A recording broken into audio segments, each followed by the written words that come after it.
Assalamualaikum warahmatullahi wabarakatuh. Bismillahirrahmanirrahim. Alhamdulillahirabbil alamin. Assalatu wassalamu ala asyrafil anbiya'i wal mursalin sayyidina wa maulana Muhammadin wa ala alihi wa sahbihi ajmain, amma ba'du.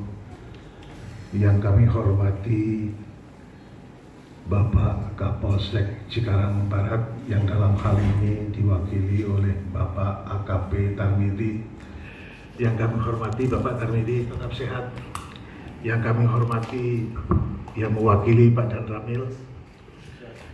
Dan perlu kita perkenalkan, ini sebelah kanan saya ini adalah Pak Ion Junaidi. Beliau adalah Sekretaris Forum Pembaruan Kebangsaan Kabupaten Bekasi. Dan saya sendiri, nama saya Ahmad Kufron.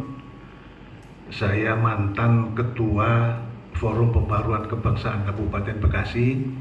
Dan sampai hari ini saya menjadi anggota Dewan Pembina. Ketua Dewan Pembinanya Wakil Bupati. Ibu-ibu, bapak-bapak, serta saudara-saudara sekalian yang dimuliakan oleh Allah. Forum Pembaruan Kebangsaan ini adalah sebuah organisasi mandatori. Organisasi mandatori di Indonesia itu ada 3. Yang pertama adalah Forum Pembaruan Kebangsaan.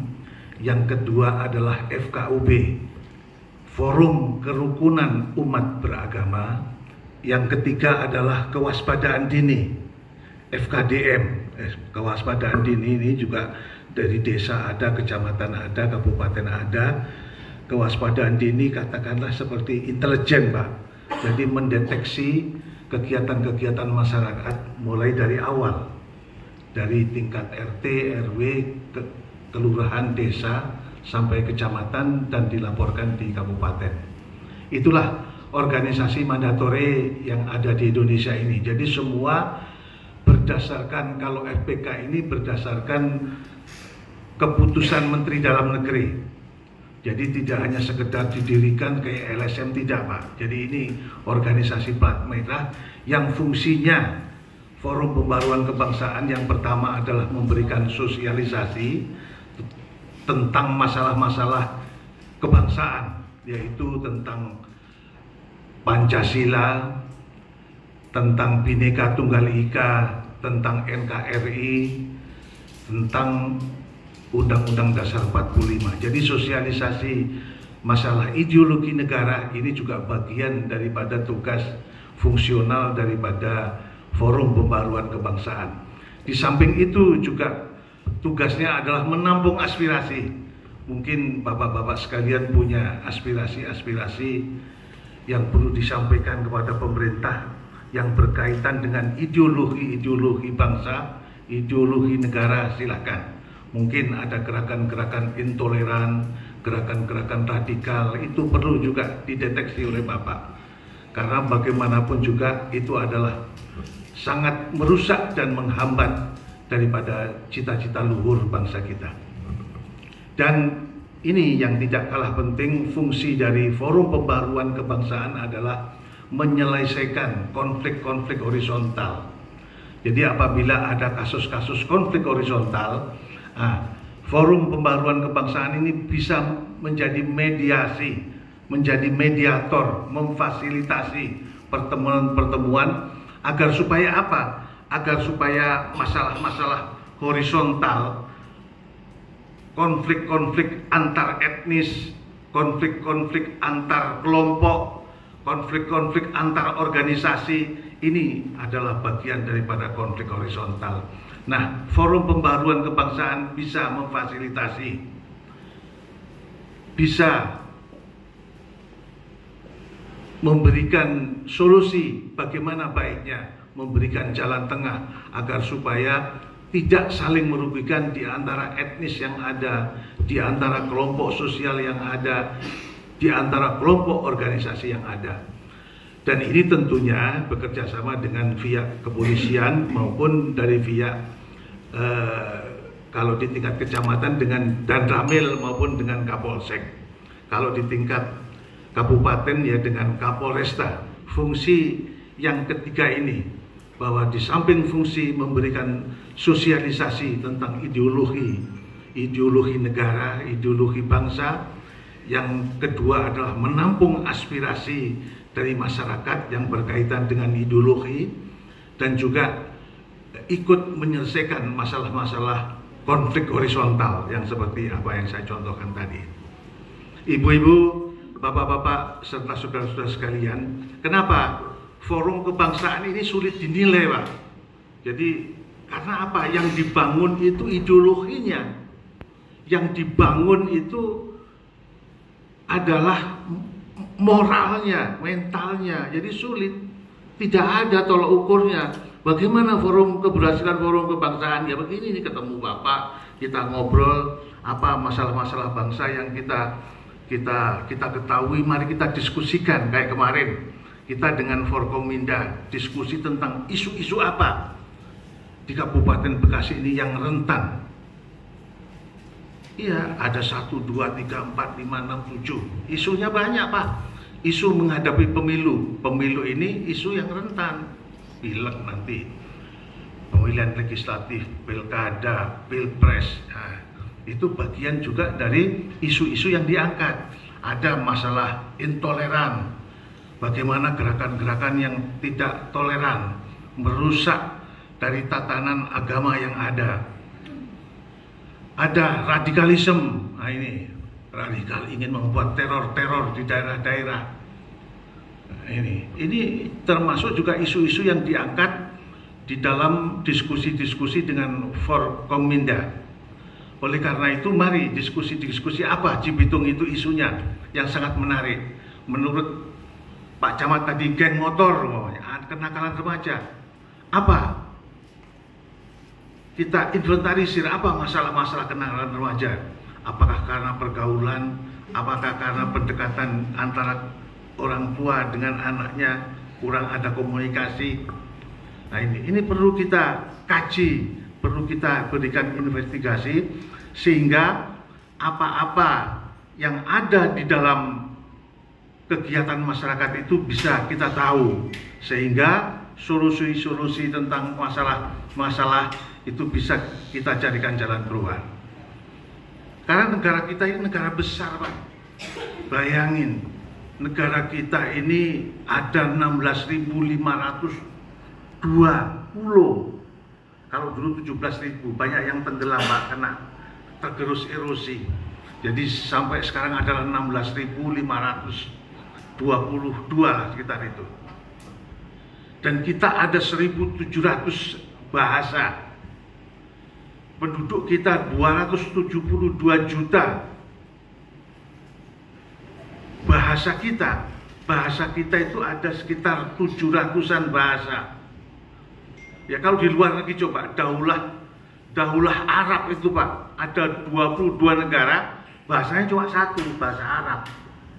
Kita ada 16.522 pulau dengan sekitar 1.700 bahasa etnis masing-masing. Bahasanya satu, bahasa Indonesia. Nah itu. Jadi kita ini akan kaya budaya, kaya peradaban dari masing-masing etnis. Oleh karena itu, konflik etnis, konflik kesukuan itu sangat tinggi. Tetapi di Indonesia ini dapat ditekan karena apa? Karena kita mempunyai rasa kebangsaan yang sangat tinggi. Kita satu bangsa, satu negara NKRI yang dijaga oleh TNI, NKRI harga mati.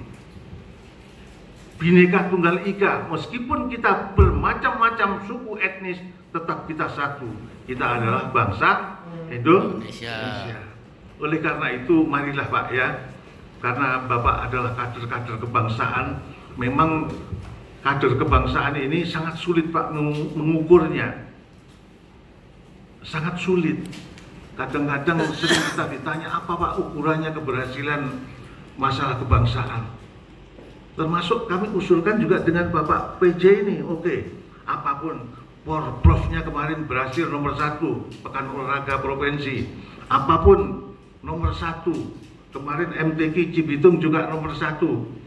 Tetapi kalau sudah membangun bangsa melalui sikap kebangsaan, ini yang nggak bisa diukur. Apabila tingkat kedamaian tinggi, konflik sosial tidak ada, ya, pengajian tetap berjalan dengan baik, kelompok-kelompok arisan, kelompok-kelompok sosial, kelompok-kelompok etnis suka ada pertemuan-pertemuan, pertemuan orang Ambon, pertemuan orang Sunda, pertemuan orang Jawa, pertemuan orang Madura, tidak ada gejala-gejala konflik sosial. Alhamdulillah, itu tolak ukur keberhasilannya Pak. Oleh karena itu, betul-betul mari. Nah, untuk memahami, ini yang agak sulit itu memahami tentang, yaitu tadi 4 pilar itu tadi. Bagaimana memperdalam Pancasila itu apa? Memperdalam Bhinneka Tunggal Ika itu apa? Negara Kesatuan Republik Indonesia itu apa? Iya Pak. Undang-Undang Dasar 45 itu bagaimana setelah ada perubahan? Ini yang agak sulit. Barangkali kita harus banyak membaca. Karena apa? Karena ini memang tugas forum kebangsaan. Iya. Menjaga rumah kita, NKRI ini juga sulit Pak. Kita ini menjaga Indonesia itu tidak mudah. Coba, siapa kita? Saya Indonesia. Siapa kita? Saya Indonesia. Nah, ini biar nggak ngantuk Pak ya. Iya. Ini untuk menjaga rumah kita ini sulit Pak. Tidak gampang. Makanya banyak radikalisme ingin mengganti ideologi, ingin mengganti NKRI. Banyak pemberontakan-pemberontakan yang sudah ada terjadi selama kita merdeka ini. Ini perlu kita benar-benar ada kesadaran dari pribadi kita masing-masing untuk menjaga, untuk mewaspadai, untuk agar supaya mengajak masyarakat kita agar supaya apa? Cinta kepada Indonesia Pak. Kita ini sudah kadang-kadang budaya kita, coba budaya wayang, budaya topeng. Topeng itu asli Bekasi Pak, asli di Tambun di tempat saya. Di Setia Mekar, saya di desa Setia Mekarnya Pak. Topeng itu berasal dari situ Pak. Posisi hari ini, dunia ini, dengan populasi yang 8 miliar ini, manusia di dunia ini sudah 8 miliar Pak. Islam itu hanya sekitar 2 miliar, Kristen 3 miliar, sisanya yang 3 miliar itu ada Hindu, Buddha, Konghucu, dan lain sebagainya. Itu kalau dari segi agama. Tapi dari segi kebudayaan dan peradaban, teknokrasi, kita ini sangat rendah. Oleh karena itu, dengan bonus demografi tadi, kelompok milenial di Indonesia itu banyak, ini sangat menguntungkan negara kita.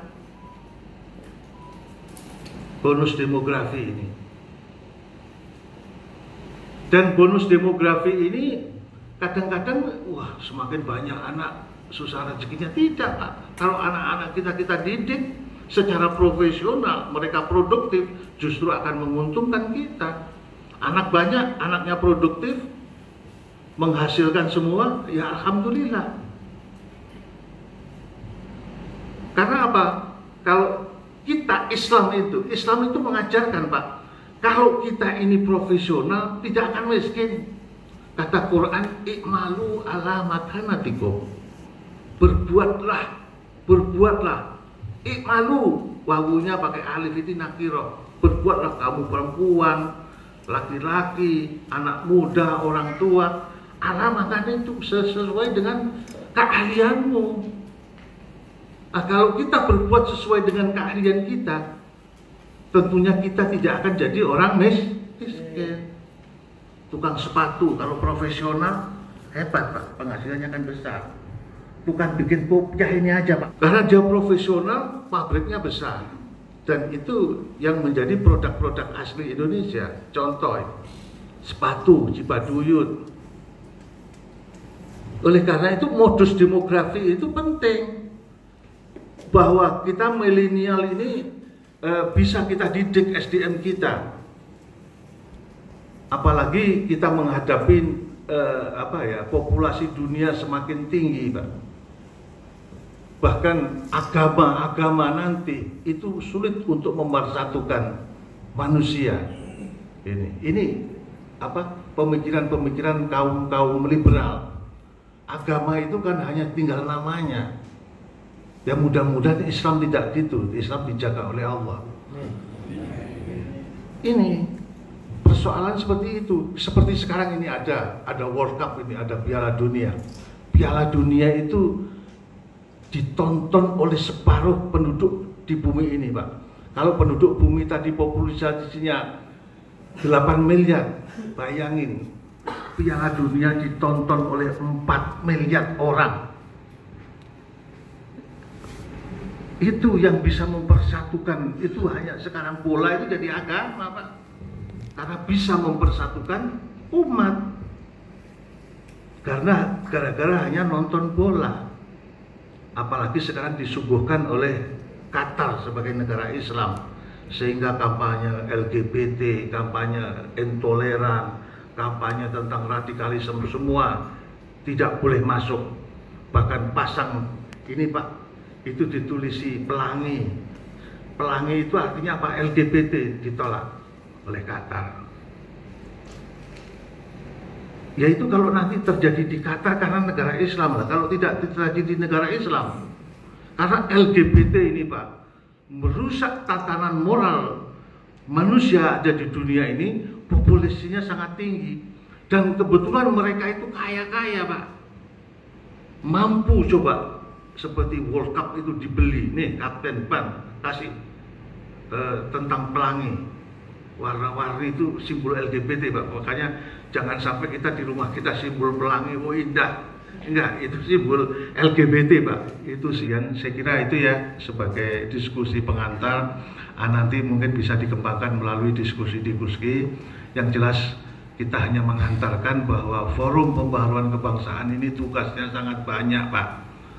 Kalau forum komunikasi kerukunan umat antar beragama itu sudah ada FKUB, itu hanya satu jenis saja agama. Tapi kalau masalah kebangsaan ini, forum pembaharuan ini banyak Pak, masalah ideologi bangsa, masalah Pancasila, masalah Bhinneka Tunggal Ika, masalah NKRI, masalah Undang-Undang Dasar 45. Bayangkan Pak, ini kalau kita nggak punya literasi, membaca buku, susah. Menyelesaikan konflik, ini tidak sembarang Pak. Yang ketiga, bagaimana menampung aspirasi. Kalau Bapak punya aspirasi silahkan. Bapak bisa secara tertulis, nanti menghubungi sekretaris, ada masalah-masalah di wilayah Bapak, konflik, contohnya ada konflik horizontal, konflik etnis, mari. Karena di Bekasi ini Pak, setelah disurvei, itu ada 92 etnis besar Pak. Jadi etnis-etnis besar yang ada di Bekasi, Kabupaten Bekasi ini ada 92. Yang baru masuk di forum pembaharuan kebangsaan itu ada 26 aja. Ada 26. Nah, kenapa kok baru 26 tidak 92? Yaitu Pak, karena terus terang saja Kabupaten Bekasi masih nanti FKUB kita ini kan masih belum besar. Jadi nanti lama-lama semua etnis bisa kita tampung, semua etnis nanti bisa mendapatkan anggaran, sehingga masalah-masalah sosialisasi tentang kesukuan, tentang masalah kebangsaan, tentang masalah gotong royong, tentang masalah kohesi kebangsaan. Kohesi kebangsaan itu apa? Akulturasi budaya. Itu adalah sangat penting sekali, sehingga di antara kita selalu hidup berdampingan, gotong royong, selalu damai. Saya kira dari saya sampai di sini saja, nanti bisa kita buka diskusi dan nanti mungkin Pak Yon akan menambahkan beberapa yang berkaitan dengan forum pembaharuan kebangsaan. Wallahu muwaffiq ila aqwamit thoriq. Wassalamualaikum warahmatullahi wabarakatuh.